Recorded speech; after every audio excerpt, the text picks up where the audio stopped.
Yeah. Have the last. Okay, thanks. On you.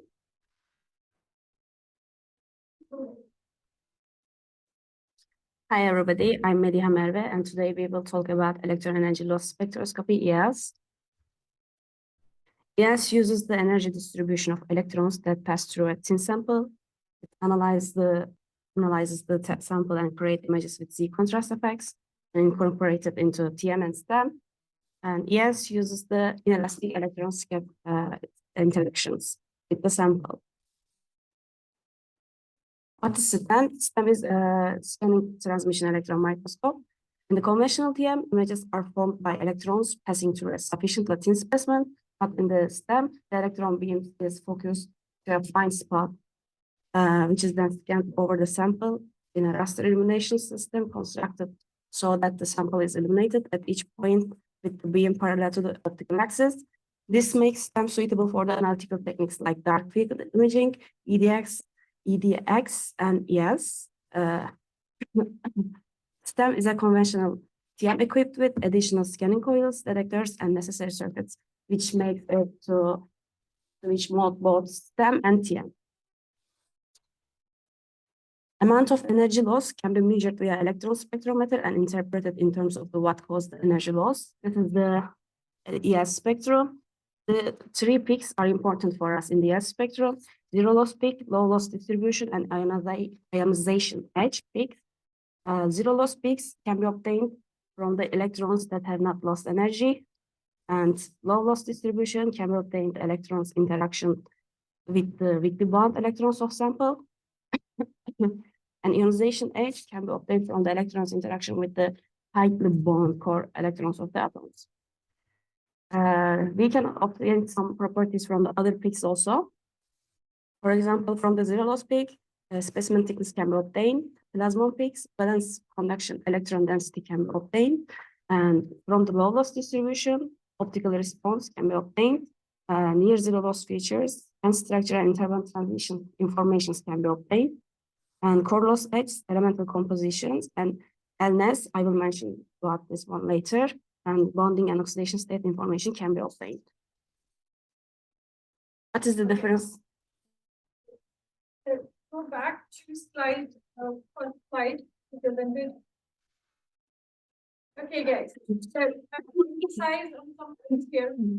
So first of all, what is EELS? So as you mentioned very clearly that EELS is electron energy loss spectroscopy. So in this one, what is happening? Simply, the last time we presented a technique in which I asked you a question, right? Whether the scattering is happening through the nucleus or by the electrons. Remember which technique was it when you were referring to it? I am going with our field. Yeah. So he was talking about Haddon. And in most of the techniques that we learned, Haddon, and today we are learning EELS. We are largely concerned about the excitation which happens with the electron, right? So here on board, you see two very clear examples. One is of the EELS and other is of your OJ electron.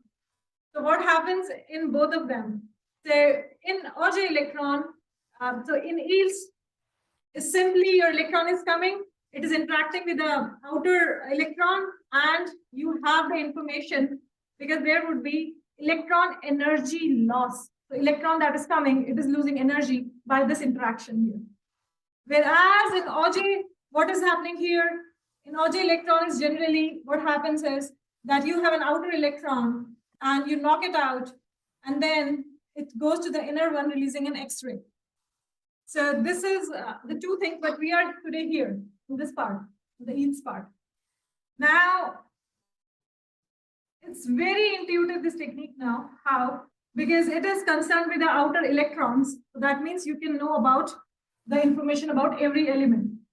And number one technique, why I'm emphasizing and gave a project on this, you would be using it every day. Why? Because this is number one technique to calculate the thickness of the sample. Every time you will go measure it, yesterday he was measuring using FIB, right? and we said it's 150 nanometer, but it's a very broad measurement. What we are doing is a very local measurement. So other thing which is not generally a lot of interest when you do experiment, but we have inelastic scattering happening, right? This is the entire overview of yields. Any questions here?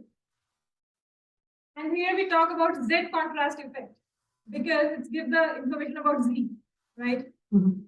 So this is one. Now, if you go on the second slide, here, I asked her to specify the clear difference between STEM and TEM. Now, can anyone specify why in yields we use STEM mode? So, STEM mode, what is STEM? It's scanning TEM, right? So you can reduce your spot size to, look at these numbers here. These are fascinating, 0.05 nanometer to 0.2 nanometer. Such a small number. Yeah. Is 0.05 nanometers right? That can't be right. It has been taken from a relevant source. 0.2 nanometers looks to me as a normal number, but people claim 1 nanometer as the resolution. Generally, we have at GIAM resolution of 1 nanometer. Yeah, but you can't have a spot size of like. Yeah, I would like to cross check, maybe. Okay. It's not half, it's 0.0, even order reduced. No, but at 0.05 is half of the range. So once we would like to cross check this Mhm. information. Mhm. But I think 0.2 nanometer is the right number, the upper range. So maybe it's just, they overstretched it. It's a Wikipedia. Mhm. So yeah, so this thing, you have to cross check it. But none of the guys is giving me the feedback back after the project. I keep on waiting for your email, some small video clip, or whatever I told you, but I never get answers for the questions I asked during the project. Never a discussion is generated, and I've asked in each project. I asked some questions. Sorry, what? Yeah.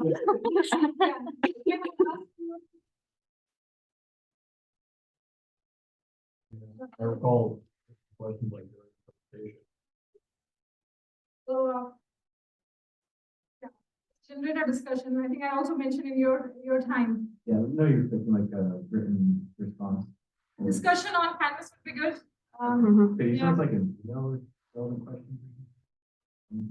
Yeah, I mean, my idea is to bring the follow-up discussion to everyone, in attention. So if you just generate a discussion on Canvas, trying to answer the questions, it would be. Yeah, I'm somewhat at a loss, honestly, this was not, not clear to me, I guess. I'll see if I can. come up with some, Yeah. I suppose. Okay.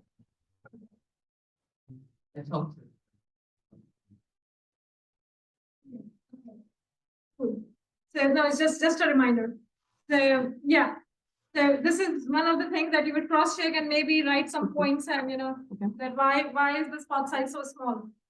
So in STEM we have these very small sub-nanometer beam that we scan over the entire sample. And that kind of thing is generally, we are doing in everything. Why the question was, why do we use STEM instead of a normal TEM? In techniques such as EELS, EDX, Dark field. dark field, annual dark field, that is, HADF. Yeah. Do you get like higher intensity? Yeah. Mhm. Does it So focus the beam?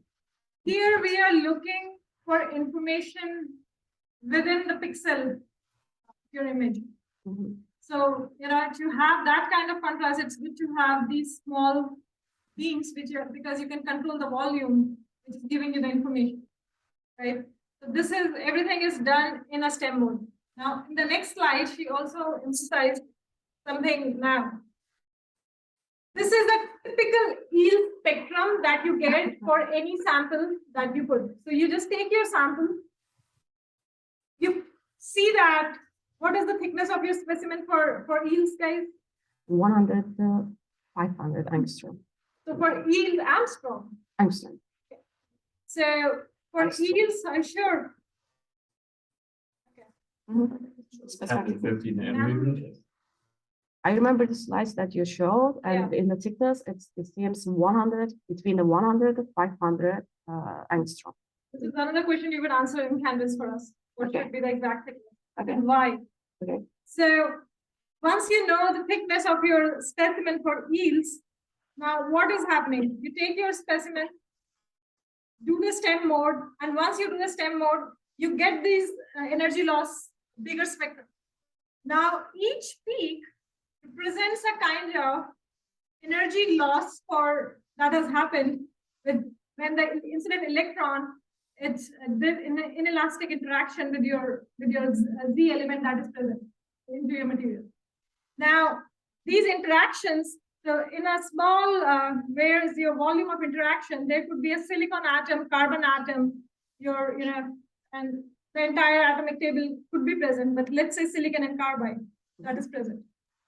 So now this is a typical spectrum. It looks like the number one important peak is a zero loss peak that you would see. And Now, what is a zero loss peak? Zero loss peak is something that your background kind of a thing, or energy hazard law. Majority of the electrons, it passed uninteractively. There's no interaction has happened. So this is your peak. Then other two peaks that are of top importance, and you would always in every yields paper and in experiment, there's a low loss distribution peak and the ionization edge. And you know by name itself that low loss distribution would be from where the losses are not so strong, and that's why you see the height. It's very close to the here, and it's the highest peak after zero loss. So it is the interaction with weakly bound electrons, and then the ionization edge is somewhere where you have been able to ionize. That means you are able to remove the electron. So this is where you see the maximum loss. Now she would present a couple of examples here, like how did we do different experiments using these spectrum. One of the top spectrum that you would keep very handy in your notebook. Yeah. Continue? Yeah. Okay, what's the difference between the ES and EDX?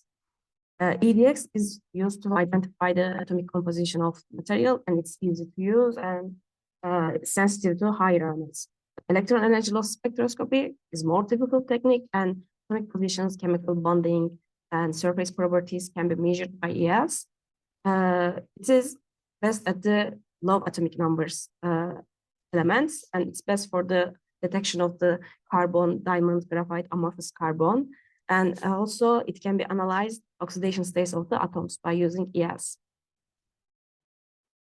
These are some studies, diamond-like phases detection by using ES.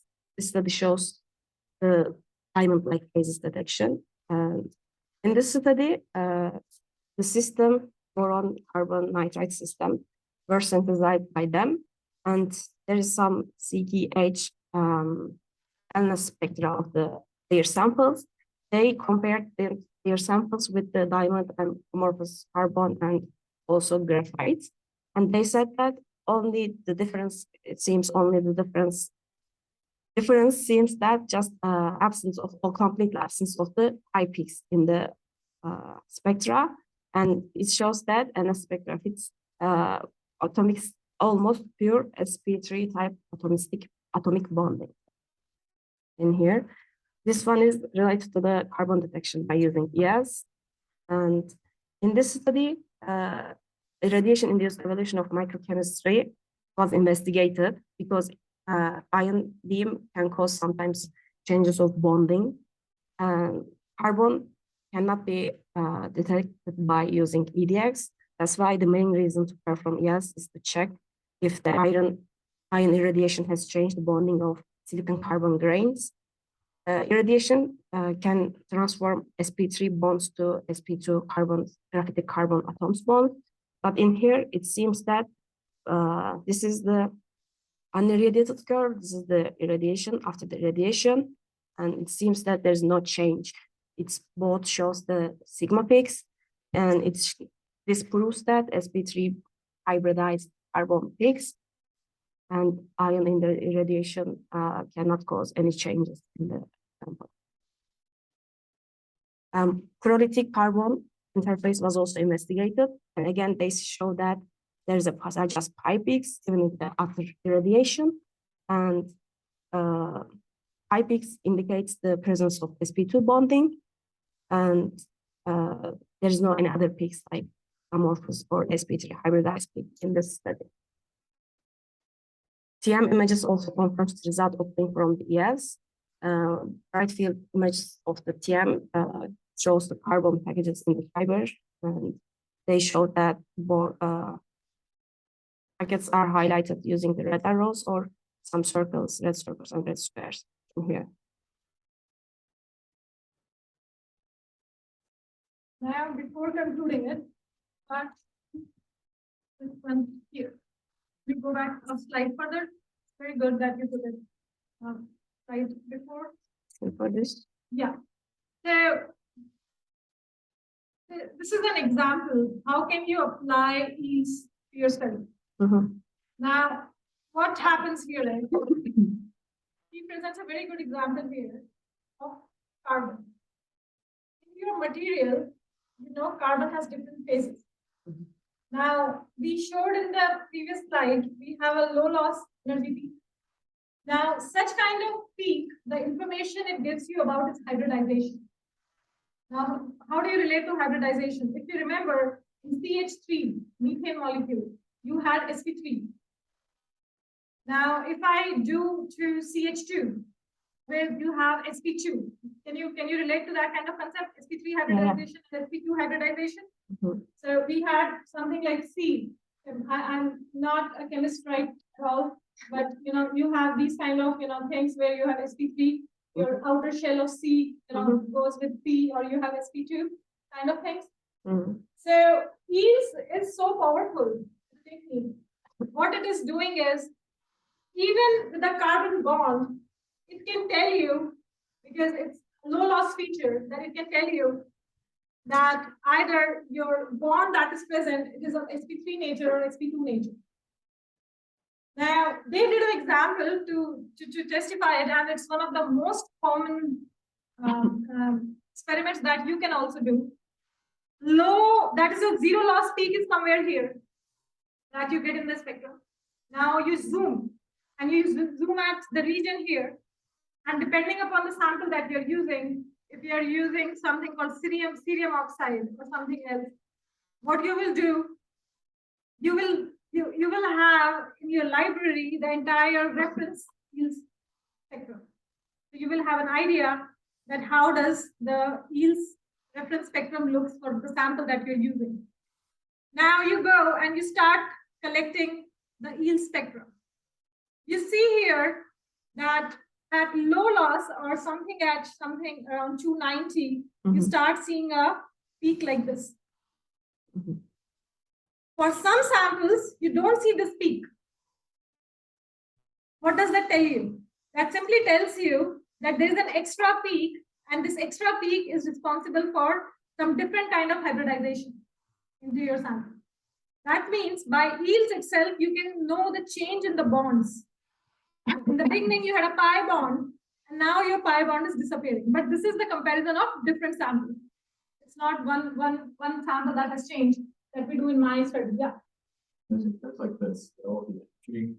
A lot higher than we expected to get the INT. So it's transferred to the ionized. So yeah. I think that it's really high, that I agree in terms of your EV value, right? but these are energy loss values. Again, it's a delta EV. So his point was that why these energies are higher, but nevertheless, this is the spectrum that you have, and these are the standard that you get. And then here, there is no peak.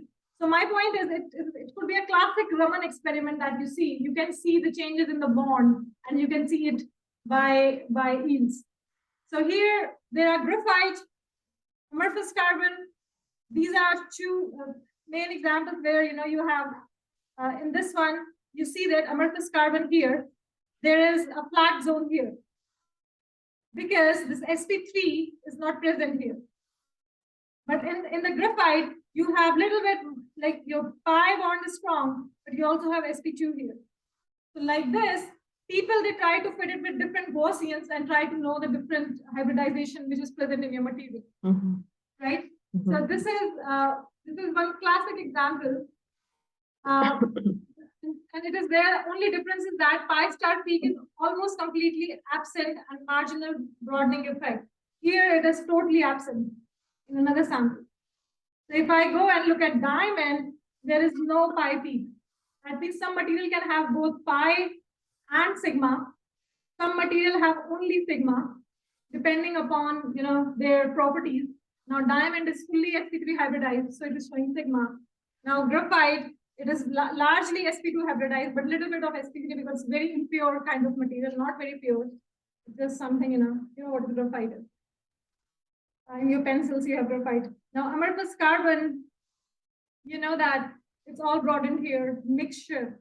But this is a top example where you have sp2, right? So in this way, you can design an experiment. You can say, I just want to see by yield, how is my bonding changes. Now, in the next slide, we present something. So this was the paper I think I also presented in the class. What happens in this paper is, if you go to the next slide, even next. This paper, what we are trying to study is how is the carbon structure changing with your radiation. So we have a special material which is on a SiC fiber. So this is all silicon carbide, and inside silicon carbide are these packets. And these packets are extra carbon. And under irradiation, what happens is these carbon, it starts to disappear. Now, very challenging experiment. Carbon is also present in the base matrix, that is silicon carbide. Carbon is also present in the packets. When we did the experiments, we went nuts because carbon is also coming from silicon carbide. That means it will have some kind of sp2 hybridization. Carbon signature is also coming from these graphite particles, which is there. And how do you do such difficult experiment? So we did TEM, your classic bright field, that simply shows that carbon packets which were there and unirradiated, these were all impurities. With irradiation, their fraction starts going down. As you see, it's becoming here 70%, here 50%, and here it almost disappears. This is one complementary technique that we do. And when we do the, can you go back to the previous slide, please? Yeah. Now, this is the example here. This was your unirradiated, and this is your 50 GPa. Now, can anyone tell me the difference in the peaks? What do you think is happening here?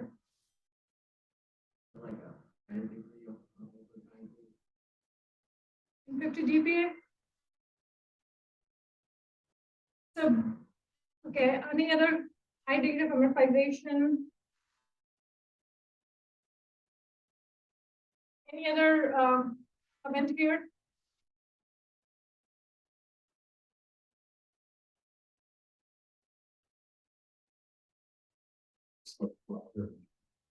Things look broader.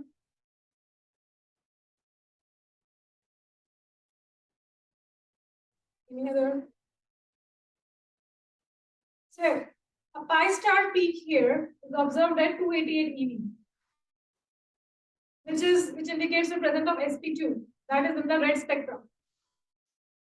So this simply tells you that it's a graphite-like structure. And now at 50 dPa, there was no significant change was observed in pi star. And no any amorphous peak or There other was peaks. no appearance of other peaks from amorphous or SPP. Mhm. What does that tell you? There is no such difference in the both. Exactly the same. But these spectrums are taken from the PYC interface, right? Mhm. And if you go back to the previous slide, Mhm. now what is in this one, guys?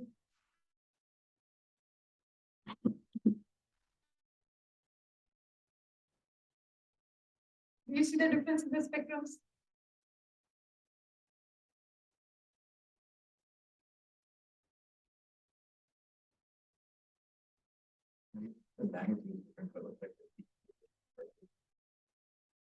Magnitude is different, but peak position is roughly the same. So this is actually, you have to just cross-check here. Some of the spectrums, as your grains also contain silicon carbide, some of the spectrums are taken from the grains. And some of the spectrums are taken from the PYC layer. That is a layer which is present, which is pure carbon. So in the grains, you see that there is not much change, right? And in the PYC layer, which is also there, so this is the example that she took. She did not took the example where it shows the change. Go to the next slide. Here, this is the PYC interface, no change as well. Now go to the next slide. She hasn't did here the results where there was a change. So what happens is you have a sample with different packets, and between them there is also an interface. So how to tell you what it is? If you zoom out, if you zoom one of the grains here, it is simple to this one of the project that was shown in the triso, that you have a multiple layer outside the fiber or the grain. In triso, you have a particle, and outside which there's a coating here. This is a silicon carbide grain to most of the, or you can say fiber. And the sample is like simply, if I take my hairs here and I simply take a cross section, it's like multiple cylinders are present. So this is my SiC sample. And by default, because to give it a better adhesivity, what you do is you deposit some kind of layers around it. This is one of the most common material that we have. This is all your PYC layer. Now, by default, during manufacturing, so this is your pure structure that it should be there. SiC fibers, and you should have PYC layer around it. And this is what you are seeing as a cross section. Now, what happens is when you make these samples, chemistry is as such that you have extra carbon packets comes here, just the impurity, which is very bad for your nuclear material because you have extra carbon, and here this carbon disappears under irradiation. So you can have change in volume. You put a fiber like this, and you make some kind of structure. The irradiation, this all disappears, and you have change in the volume that I detected in my sample. So I'll come back to the question. Now, this is what is shown. So under irradiation, there were two things we observed. One was a change in SiC, other was change in PYC, and other was change in this carbon package. So carbon signal was coming from all these three things. Now with yields, we are using something called STEM. So we can locally select which region do we want, and we can locally select here we want SiC signal, here we want carbon signal, and here we want signal from here. This thing is very clear. We forgot to present the spectrum from here and here, because in this one it disappeared totally. So there was no signal coming anyway. And these ones, SiC, you see that under irradiation, up to such high dose, your sigma, this is your sp3 hybridization, it did not change for carbon, it stayed. And these layers, which was given it as a protection, right? So right now, this is what you see. I took a cross section exactly somewhere here. At the border of these fibers, I took a cross section. And when I took a cross section, it has all these PYC layers that I have similar to piece of particle that I apply layer outside my fiber. This is just how the material is fabricated. And this is, I took a cross section here exactly. I marked it in my same specimen. Took an FIV, and when I took FIV, it looked like that. So then you can do wheels here. So this was my PYC layer. This is my matrix. That is my fiber, and this is how I did the experiment. Now, what I did, I also did TEM. Now, 1, 2, 3, 4, 5. I mentioned in one of the classes, if you go back to the videos, when I talked about how do you convert a polycrystal matrix, which was like this, your polycrystal diffraction pattern to a pattern like this. I talked about it. This is the same thing happening. In this one, I try to calculate D. Here as well, I try to calculate B. And this is the same thing I did here. So now is the real practice that how experiments are done. I simply try to take a diffraction. It's just simply a diffraction pattern. And I try to take it at one position, second position, third, fourth, and fifth. All of them, they are coatings around my fiber. All of them are these. Again, a reminder, this is a fiber. Fiber is made such that we have coatings around. And this is what impurity. That is the main problem. Problem is not this. This is beautiful. This is what we want. So the gist of the paper was that after irradiation as well, that the quality of fiber was very good. That it did not do anything to the coating, remain intact. That is, material could be put in the reactor provided we don't have these extra features. Problem was because of them. So this was a kind of study totally dependent on the means that I did. And paper got also published in very good journal and very well cited. So this is one of the classic examples. Carbon like this. Yeah, this is like the biggest question. Because carbon back, there's no way that you know the carbon quantification in the reference sample. It's just the carbon peak is coming. You don't see any more like graphitic carbon regions, like it just all built in carbon at that point. It all disappeared. Now where? Just it's a huge point. That's why people. So in the same paper, if you go, I did my AFM, and in the AFM, these things they shrink, they become smaller. And that was the main problem, that these fibers they shrink because they left. So they provide extra volume. The entire volume, right? Yeah. That is why after Fukushima happened, biggest project that we all are at Oak Ridge National Lab gets the highest funding is to do ATF, accident tolerant fuel cladding. And in accident tolerant fuel cladding, what they're trying is we have a zirconium clad. And they try to put on top of it. So you know why the accident happened, right? There was a direct interaction of zirconium with the water, and it just oxidation happened. So we were trying to provide it by the coating. We cannot replace zirconium because of excellent neutronic property. So the idea came in DOE everywhere worldwide in Japan that why don't you put make a coating of silicon carbide, make a coating of titanium nitride, make a coating. So to design this and to put this in the reactor is still one of the highest debates. But okay, I put zirconium, but outside, which coating do I put? Now, the top problem with ceramics, these are very hard materials. You cannot bend them. Engineering is very difficult. Then come the role of additive manufacturing. We take them. So if anyone has heard about MDF, and the biggest facility there, we take these silicon carbide and we deposit these kind of coatings there. So the entire study was dedicated to that, and ultimately people said we cannot put this coating of this material, which is itself a hybrid. And why do we make such material? Because it is very difficult to fabricate ceramic like that, ceramic coating. So that's where all the engineering challenges became. And finally, this is one of the papers that tells, and well cited, and still people debate that we cannot put silicon carbide into the reactor. Big debate in the conference for past 10 years. Yes, next slide. Any question, guys?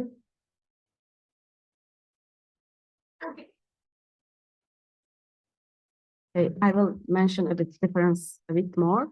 EDS. For the EDS, yield varies with Z, and it's good for the identifying unknowns, no chemical state information, but on the ELs, good at verifying unknowns, and sample should be thin instead of thick. Chemical states directly revealed. I showed some examples related to this one, and the spectra, and some material properties like optical and band gap can be obtained from the ELs. So if you want to set up an ES experiment, you should ask some questions to yourself, like, is this the sample thin enough? What's the electron source? And what's the energy resolution? What elements I'm looking for? And what information do I need? And is my sample beam sensitive? Then column stop, tune the spectrometer and choose appropriate energy dispersion, and then measure of the thickness. How can we measure the thickness? Sydney will mention how can we measure. Thanks. Before Sydney begins, anyone has a very, very comprehensive slide she has presented. Any question? Here, and this is actually you would perfect before you would present, you would start doing these experiments. What's the effect of the electron source type? Which one is that? Well, two. What is my electron source? The electron source would be simply you have, we are talking about the energy here. If you are doing 200 keV versus 300 keV, your lambda would change. That is your mean free path. Yeah, it depends clearly. So, for example, in your sample, the fit that you were doing, and I asked you that day, what is making it that it is 2 keV, you can see gray, but when you were doing a 30 keV, you see transparent. So it's the relation of mean free path. When you change the energy, mean free path changes, and this mean free path is responsible for everything. So when you change electron source, you have to specify and calculate lambda. However, there are some slides that Sydney has presented that if you change lambda, the difference is there is the errors, right? This was one of the studies she presented. Any other questions?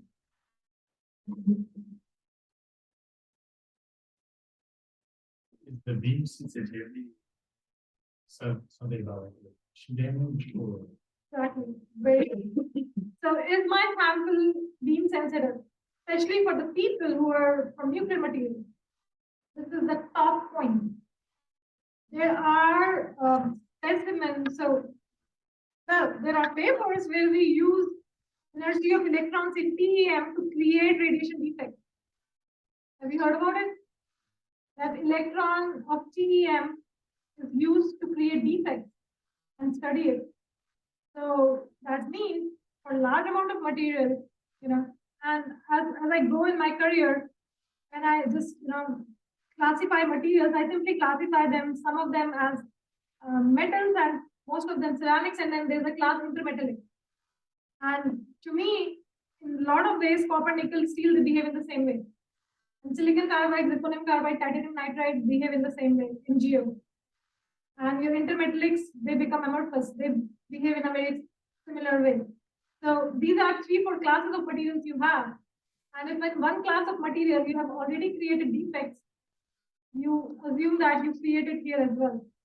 So for example, into this one, you have, if you are doing something in silicon carbide.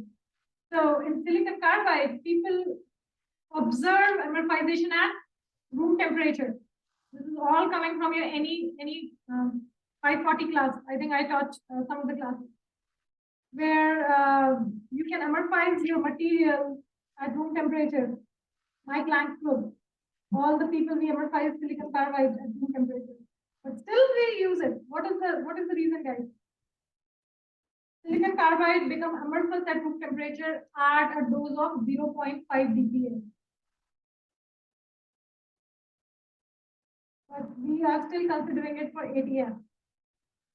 Question. Very good. There is something in this ceramic. If I bring it here now, and if you go and observe it in TEM, everything is amorphous. I put it in the reactor. Operating temperatures are such that it makes the crystal crystalline again, that heat, and it keeps the structure of SiC. So because these temperatures are important and reactors operate at higher temperature, such kind of designs are perfect. For any other low temperature application, silicon carbide would just fail. So this is a top point. You have to check literature.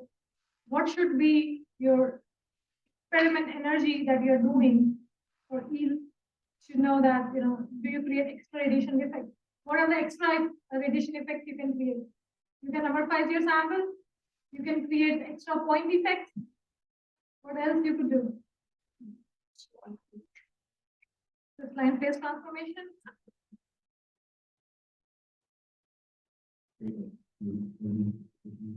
If you constantly keep on irradiating, but generally you move your beam. So yeah. Kind of like the brightness, we have like, I imagine becomes more concerned with STEM. Yeah. Your CPD converts beam every time where you try to focus such heavy source into a small beam, you're creating spot damage. Any other point comes to mind? This is a very healthy discussion we have. And now there is a yields workflow. Column setup, you will set up a convergence angle. Beam current, you will choose the right spot size, and then you would worry about the collection angle. Everything is about the angle. Because yields is a standard, right? And more angle you choose, you are changing the volume interaction. Now you will tune the spectrometer using ZLC. This is the term that anyone knows. What is ZLC here? Zero loss peak. And you will choose an appropriate energy dispersion. What does that mean?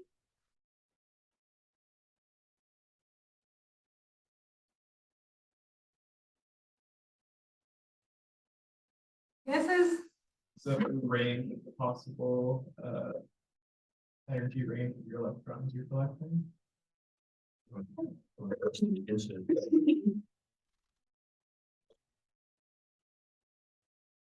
Yeah. Basically, you just go on the yield spectrum, and if you go on the yield spectrum, you have zero loss peak. You want to choose, you can play with the width of that peak, right? Because ultimately that peak that is coming, how broad it is coming, it definitely depends on your incidence. So we are ultimately calibrating that with respect to that, right? Now measure thickness of ROI less than 1/T lambda. This is some we are coming on this point. This is your region of interest thickness. That's the top goal of this project. Yes, go ahead. So kind of like Merva was saying, there's like tons of different ways that we can use yields and a lot of really, really useful things for us as scientists and microscopists. So we're just going to talk about a few examples in depth and how they've been applied throughout the literature. So starting with the specimen thickness measurements, like Shradha and Merva both mentioned, the yields is used most importantly to get that thickness measurement from our samples. And kind of like going off what we were talking about earlier, being able to measure this requires that we know what that inelastic mean free path of those scattered electrons is. And Shradha just said this too, that it depends a lot on the excitation and the collection angles as well. And one reason why we use EELS for this is, there's other methods that we can use to measure the thickness, but EELS is probably one of the more easier ones because it does not require a specific crystalline structure. So you also can use this on amorphous materials. And you can also work in a much wider range of thicknesses for your samples as well. So that makes it just more broad in terms of what you can do with it. And then knowing your thickness specimen is also really important because you can look at the number density and volume fraction of precipitates within your sample, which, as we all know, can look at mechanical properties and the microstructure of our samples as well. So all really important information for us to know.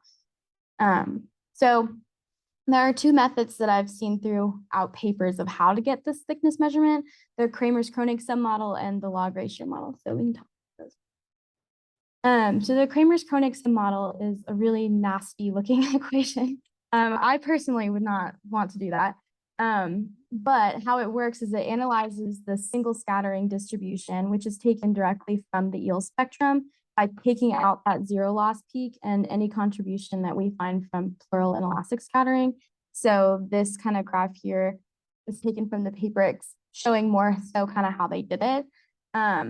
So the black line on that graph is the entire eel spectra that they have. And with the red line being taking out the zero loss peak we have here, and then the extras inelastic scattering peaks that we have there as well. And then the green line that they have here, they ended up dividing that single scattering distribution by E, which you can see is kind of relevant to this part of the equation. And that generally just gives us a more energy localized spectrum as well. But it's complicated, so no one really wants to spend time doing that. So there's this other method, the log ratio method. And right off the bat, you can see that this is so much more simple. Definitely something that's a lot easier to go ahead and do. And so here you can kind of see more easily why there's that dependence on the mean free path that we've been talking about. And you can see here that we have that ratio of the intensities. So we have the total intensity of the eel spectrum, so the total number of electrons we see throughout the entire spectrum, and then the total intensity of that zero loss spectrum, so the number of electrons that have lost no energy. So like I said, this is a pretty popular method, generally the one people mostly go towards because it's nicer looking. So this is just a quick example from literature of a study that used this method. Yeah. Okay.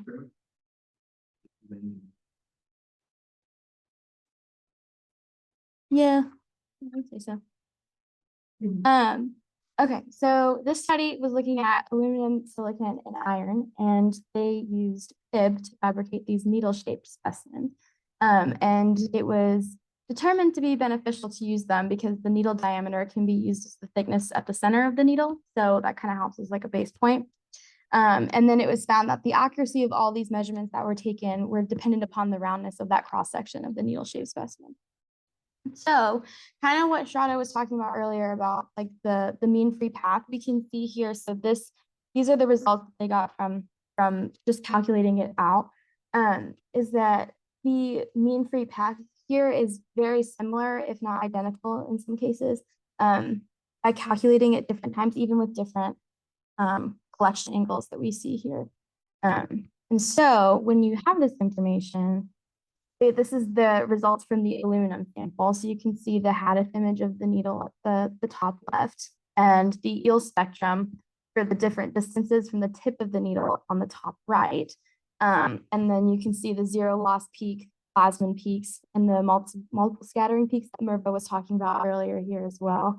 And from that, they were able to create these two graphs at the bottom, looking at that ratio of the intensities that I mentioned earlier with the distance from that needle peak. And you can use that to get to extract out the thickness. And they found that it shows like the linear relationship, and that holds true across different collection angles as well. And the green box here on the needles. Entire spectrum, yeah. And then I naught was the intensity of the zero loss. Okay, so another example. I think this one's the cooler one for the image. Go back. Yeah. This is the equation that you will write down, and you can just refer it. So I give you a sample, and what do you calculate? You are trying to calculate G. Now lambda is your elastic mean free path. that I think I told you in one of the previous slides how to calculate it using E. You can. Now this one is IT and I naught. So can anyone tell me that I naught is total intensity of the zero loss spectrum? Because this is your reference point, right? The top, the peak which had I showed, which had no it had no y-axis limited. It will not show in this case. That means there's a difference of orders of magnitude. That will be your reference. That means that is the peak which is coming uninteractive. There is no loss. So this is your reference. By total intensity, is that the integration of, like, I know for is that the one peak, and I see the whole spectrum? And IT would be your entire spectrum, right? And this is the total number of electrons present. Or intensity would be number of electrons actually you're collecting. So this is what you are collecting. Now, based on that, next slide. She tries to give a very fantastic example. I don't know from where she picked it. It was very good. She compares aluminium, silicon, and iron.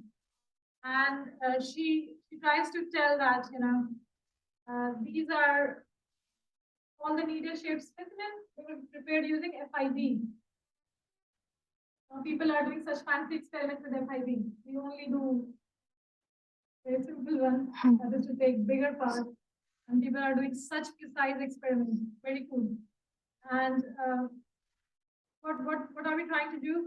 Is trying to measure the thickness. Now, in the next slide, so this is a very good example. You go to the lab, person will give you a value of lambda, even for large part. He will tell you this is your value of lambda. Until and unless you are drastically changing the source energy. I don't think so. If you are changing it from 200 to 300 kV, it matters.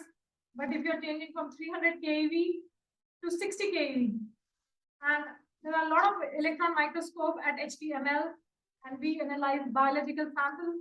And if you go there, the energy of the electron source is 60 kV. And here, 200 kV is the standard. Size can go up to 300 kV. Right? So higher energy is better. I told you in one of the classes in the past.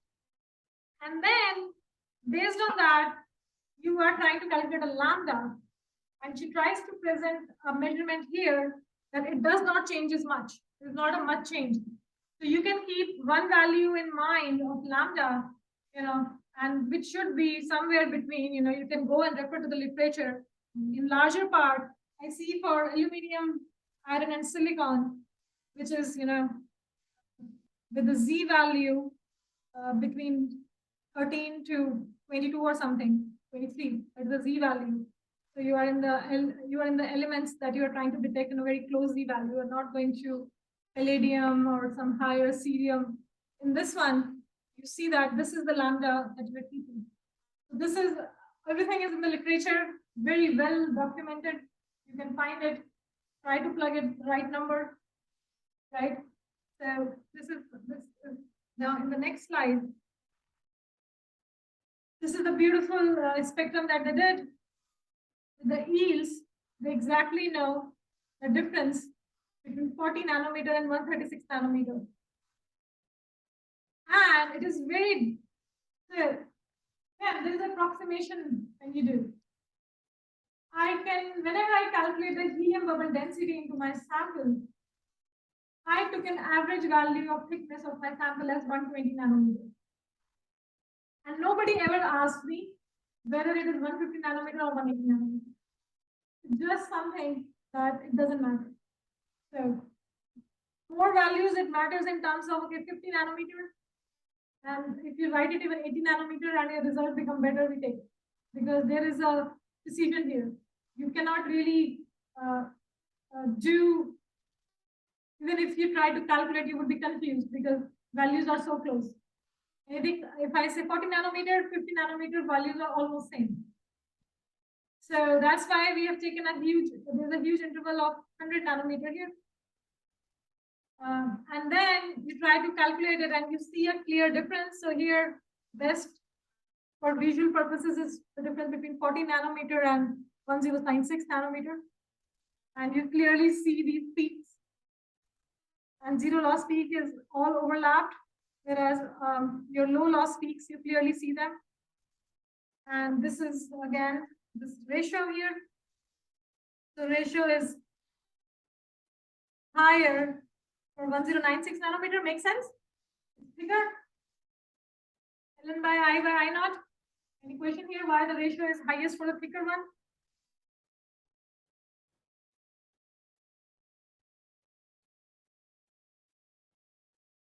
Try to do it.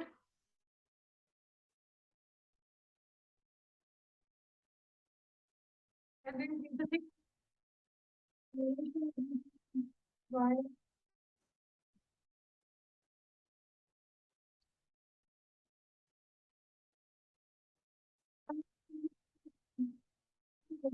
Losses or whatever, they're directly proportional to your thickness, right? More thickness you will have, more I you will have. Right? And the thinner you will have, less intensity you will have, and the losses. So this is overall your lab as the second experiment. Yeah, go ahead. Okay. So another example of how you can use eels, and like I mentioned, I think this is the cooler one. It's imaging. So you can actually use energy filtered imaging. So basically what this does is it's taking a certain window of transmitted electrons or within a narrow window of an energy distribution. And you're able to use that to obtain high contrast images using samples that are upwards of 100 times thicker than usually observable by TEM. So kind of going back to what Merva and I were talking about at the beginning of eels just being a really broad tool for us to use just because there's more kind of wiggle room with what we can do with it. And so the energy loss of the incident electrons due to inelastic scattering tends to be more pronounced for thicker specimens. So you can kind of see that in these two arbitrary graphs down here with the intensity of a much thinner specimen than here. So this one study used this where they had a silicon sample and they tilted it so that they could kind of change the thickness that the machine was seeing, and they found that the spectrum tends to grow out longer and kind of spread itself out more. And so by using this also nasty equation, which gets the peak energy from each of these spectra here, we see kind of that same relationship that I was talking about earlier when the thickness and the intensity ends up being a somewhat linear relationship. So kind of cool that kind of lines up. But how can you use this information? So an example here, so these are all of these images here are taken in the same spot, the same sample for dislocation imaging, with the first A being a completely unfiltered image. So you can see that there's a lot there and there's stuff that we want to look at, but it's kind of hard to see what exactly it is. And so by trying to optimize that ideal window that we've been talking about, you can see picture B down here, that window is not even anywhere on the spectrum and you can't see anything. But as you move up, you see that, pictures E and F seem to have better resolution and contrast. And if you look down here, you see that they're kind of in that right at the peak area. So we find that that's kind of where we want to look at imaging. Similar to that, that's kind of this example here. These two are actually the same picture. The one on the left being completely unfiltered and the one on the right taken at that little window up here. So there's a lot more that we get to see with that. And so using that idea, going back to the Shradha's paper that Merva talked about earlier, to use FTEM, which is energy filtered transmission electron microscopy. And this is a really great tool that we can use with this too. Kind of uses the same technique that I just talked about. So basically the sample produces this unfiltered TEM image, and we want to be able to have a more clearer view of what we're looking at. So the filter within the machine is able to transform that image into a spectrum, which we just saw on the previous slide. And And then based on your reference spectrum that Shradha had mentioned earlier, you're able to find where those peaks are that you want for the specific element that you want to look at. And so you can pull that entire little chunk out with the filter and use that selected portion to transform it back into that energy filtered image, so that you can have that clearer view like I showed on the previous slide. So this is from Shradha's paper. So from those previously mentioned sigma and pi spectra that Merva had shown, you can get that peak of interest that I was talking about that you can get from your reference spectra. And you can actually create elemental maps like this. And this is really interesting for us to use because it's very similar to EDS maps. Mhm. The color map, same carbon package that I was showing you, that became lost at 50 dPa. There was no carbon package in between, if you remember that slide that Merva presented. It's exactly the same thing. So with EELS itself, I'm able to generate these maps. This is a tool. You're not doing any technique. You are on your TEM and you are taking a EELS spectrum. You are taking a broader spectrum. And then what do you do on that broader spectrum? That broader spectrum consists of everything: zero loss peak, low loss peak, your, what do you call it? High loss peak? Yeah, that was high one. loss peak, ionization peak. Got like 30 peaks into it. Now, out of these 30 peaks, I have some peaks that is coming from carbon, some peaks are coming from silicon, maybe some peaks are coming from, magnesium, oxygen. And I know that at this particular energy for any spectrum that we have, like, that this peak energy is coming from this element, and this is all documented. Now, you have such fine detectors. When I was doing my PhD, nobody told me that you could do FTEMs. After 10 years working into this field, then I started knowing that FTEM became very popular because we have those detectors where you can, and now they're integrated with TEM, that you can choose a fine window that you need a carbon. Now, in this one, I only choose a carbon. That means I only choose the spectrum at a low loss peak for carbon and scanned it, and I was able to have these beautiful, color maps. It looks to you very easy because you can get them by EDS and everything, but trust me, when you sit on TEM, it's not that easy. Because other techniques are much more powerful to determine it. Chemical composition, you try by various techniques. The last technique that he presented, HADAF was giving you such kind of contrast, right? And in this, EELS are also able to give such kind of contrast. Now, there are papers who have used EELS, HADAF both together, right? And you try to detect it, but some of them is better for certain cases. So ultimately, in HADAF also, you're doing the same thing. You're trying to just take a detector with a particular window and you choose what peak you want to choose. Any questions, guys, here? Yeah. This falls on STEM mode. Like putting the unfiltered images. In STEM. So is there a spectrum for each pixel?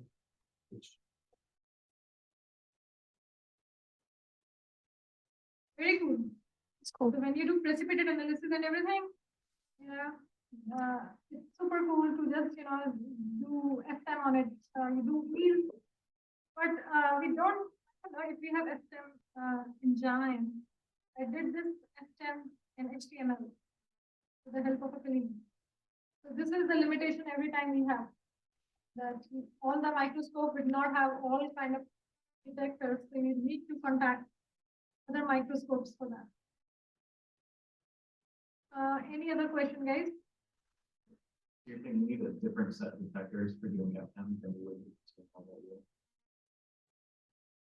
As I said, in my PhD, we didn't have. My PhD, my TEM, which I used in France, they only have EELS. I never did FTEM because there was no FTEM, so I never knew it. You need a different set of equipment? Detector. That you can precisely choose the window and could take the signal from the EELS detector. And if it is present for HADAF, highly that they both do not That doesn't work for you because, it's basically in the detectors. Now, this is a different kind of area we are touching. You have, you know anything about detectors? What kind of detectors do you use? Any idea? Yeah.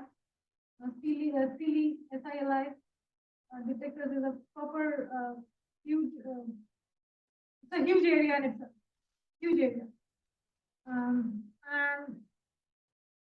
the efficiency of the detectors, how you integrate it with different techniques, everything looks similar, but it's not same, So we just have to cross check. I don't know if the new TEM they are getting that it has FM or not. Yeah. A lot of other places people even didn't have yield integrated. Can anyone guess at that time how we used to measure thickness? I forward you my PhD or Steve's PhD. We did it in a very old-fashioned way.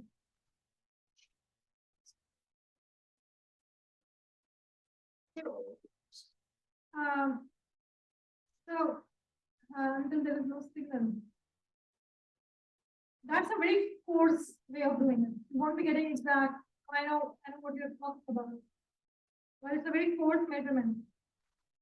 There's something called liquid nitrogen into your TEM. And why do we have liquid nitrogen? You simply immerse your filament into it. Maybe you will enter into the world of AI, and there is no liquid nitrogen. I'm becoming old school then. But there is a liquid nitrogen everywhere. That's your first training in TEM that you take. So that's safety training. A lot of time your lab managers do it. So they put liquid nitrogen. So this is the kind of thing that you will find in most of TEM. You go there, there's a filament here, and outside there's a cup here. And you remove it. If you remove it, what happens? What do you think should be happening? Liquid nitrogen would be what? Temperatures are below zero temperature, or that is, 750 Kelvin right now. So what does happen here? Why do you want to keep it at sub-zero temperature? And if you remove it, there's a lot of carbon contamination happening. And that carbon contamination is exposed to your sample. When you come, you know what happens? You want a bubble here. This is a bubble zone. You deposit some carbon to your sample at that particular zone. Now we are talking in nanometers. I cannot make a spot on my entire sample, which is 20 micrometer to 20 micrometer. No. I want to just deposit a spot somewhere at a scale of 50 nanometers. And if we move it, the carbon contamination that happens, it makes a spot on the point. Now the spot, I now tilt it in different directions. And by tilting the spot at various angles is the proper method in which you can determine it. So it's very old school, right? And we did it robustly. Go Google it. Thickness measurement by spot. Williams and Carter should have a spot method. Right by spot method. And they would tell you. If there is no yield, like in my PhD, I don't know, pretty old school, right? 10 years ago I finished. Not even 10. I finished 2014. So just 8 years I finished. So that some labs we don't have. And you have to look for alternative ways. Now, what else? Any questions? Be on the last slide? Yeah. Okay, well, this just kind of summarizes what we've talked about today. So obviously we can see that yields is a very powerful tool, a really good technique for us to use in TEM purposes, and that combining it with STM and the TM can provide a really comprehensive description of our material microstructure that we're looking at. And we saw examples of most of all of these today. And then again, it's just a versatile method for thickness measurement.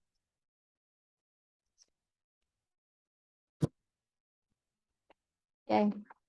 One of the examples that you provided from the literature is very good spot. And now, guys, with this project activity that I had, and you are ready. You're ready. Ready. Let me loose on the microscope.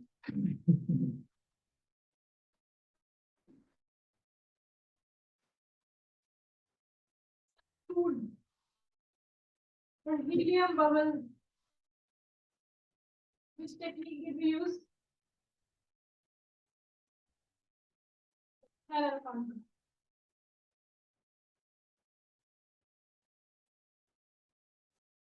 A handy guide, focus, defocus, right? Here is the information that you remember from here. Focus, defocus. Try to calculate bubble sizes. You do yields. Take your specimen. Try this formula, lambda by T, I by I naught something, right? This is your log ratio. And calculate the thickness. And then what do? Number of bubbles by thickness. Give you density. Done. One project done. PhD done. Simple as.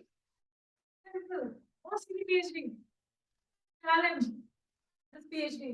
Helium bubble. Xenon bubble can be done. Argon bubble can be done. All these bubbles, bubble means we have a noble gas generally inside. Why noble gas? The gases would make a bond. So you just do it. Classic technique that you would use, Fresnel contrast, thickness, practical. Done. Now, other project, the best project, does that project. I mean, very dear to heart project. I must say. It was dislocation loop.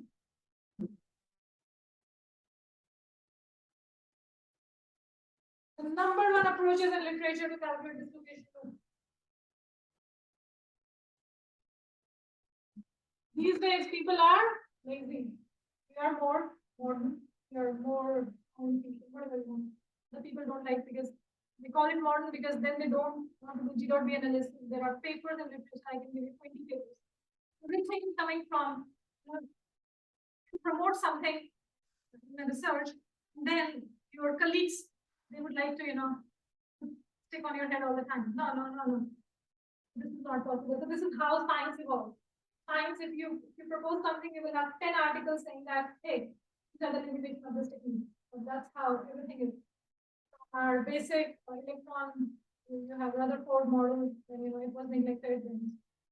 Okay. The classic evolution. Previously, dislocation loop, everyone used to do G.B analysis. Classic steps for G.B analysis. Classic steps. Take your sample, make it little thick.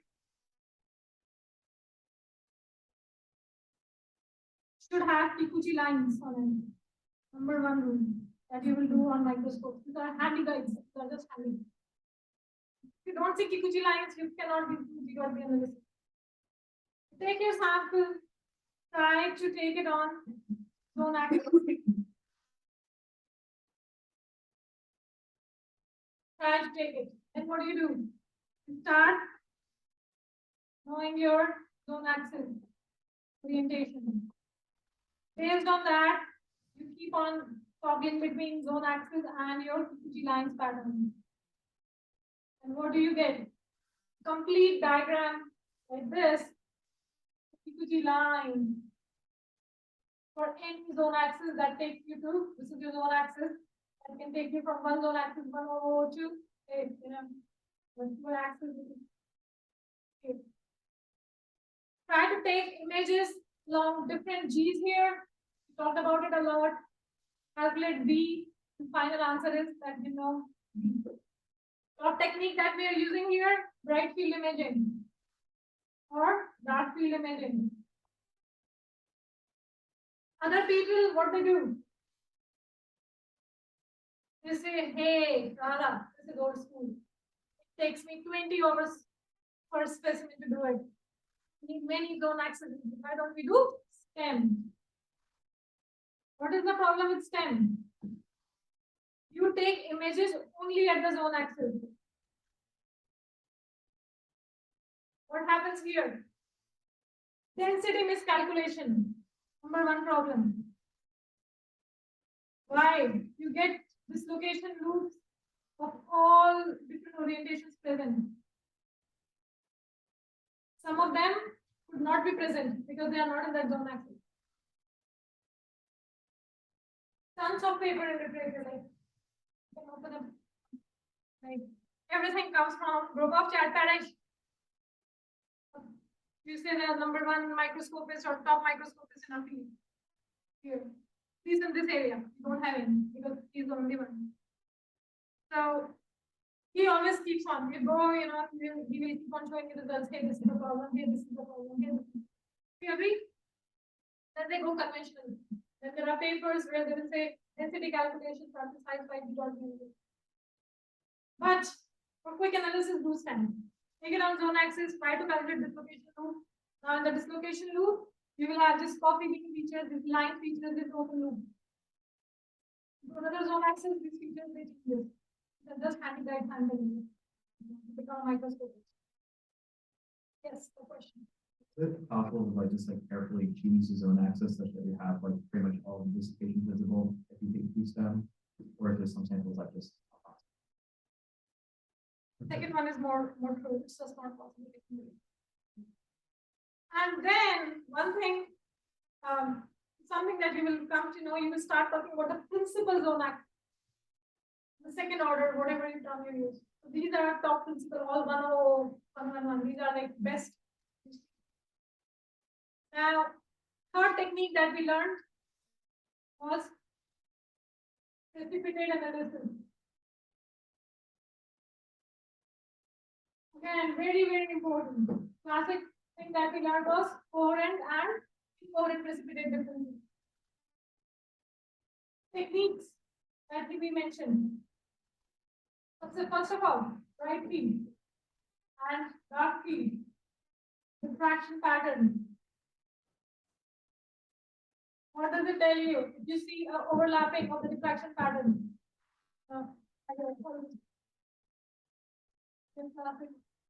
then you start seeing a force coming. Number one, check. Did we say that there's a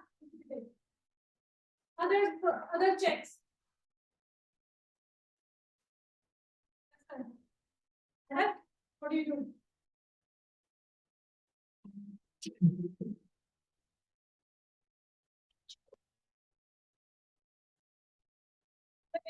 Tell me, this is giving me poor results.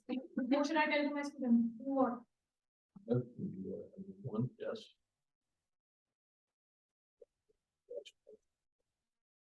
Okay.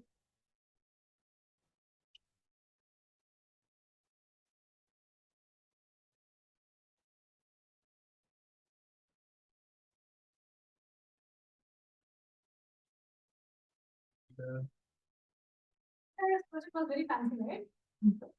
God bless you. Awesome HR. But I have not spoken it.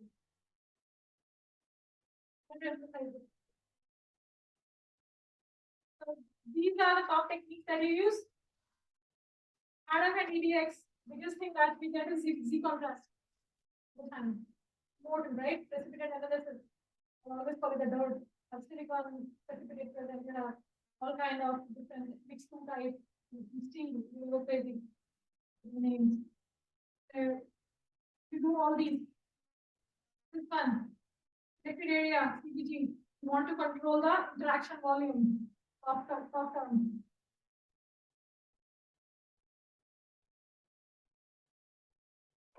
Right? You control control the interaction volume by these things. One important point, both sides of apertures here that we discussed last time, right? Cannot, aperture sizes are limited, so we do it.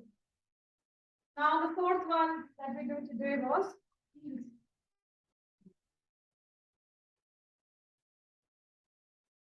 Everywhere you would use means. Do the log ratio method to determine the thickness. Number one thing. Now, with the field, you can do S10. With your Z or mental or whatever you want to call it. You cannot really operate any of these things without you cannot calculate density here, neither the density here or there. How many techniques do we know? We know a lot. We understand more. But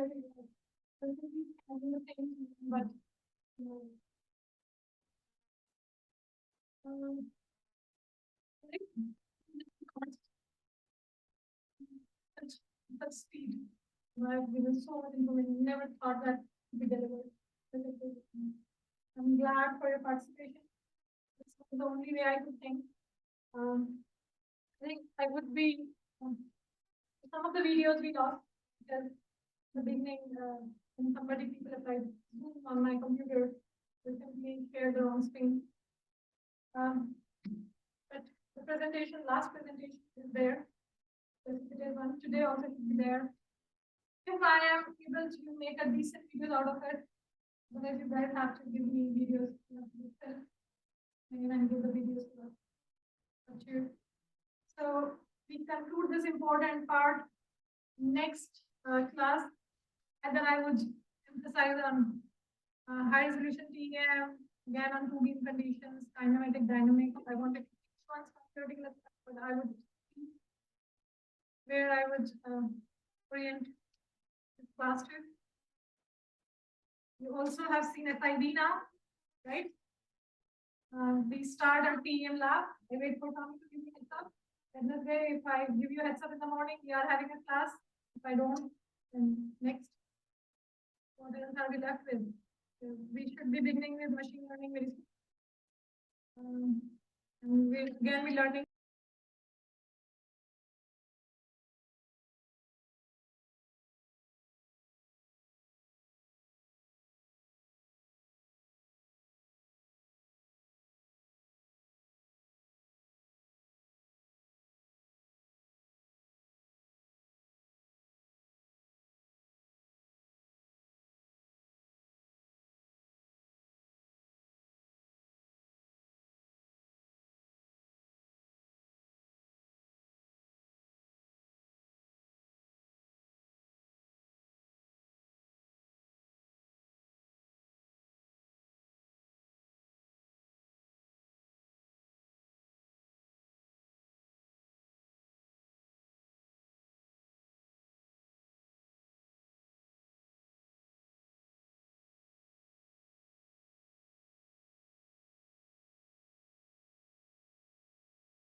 I'm still I waiting don't for know. the my account. If she asks for it.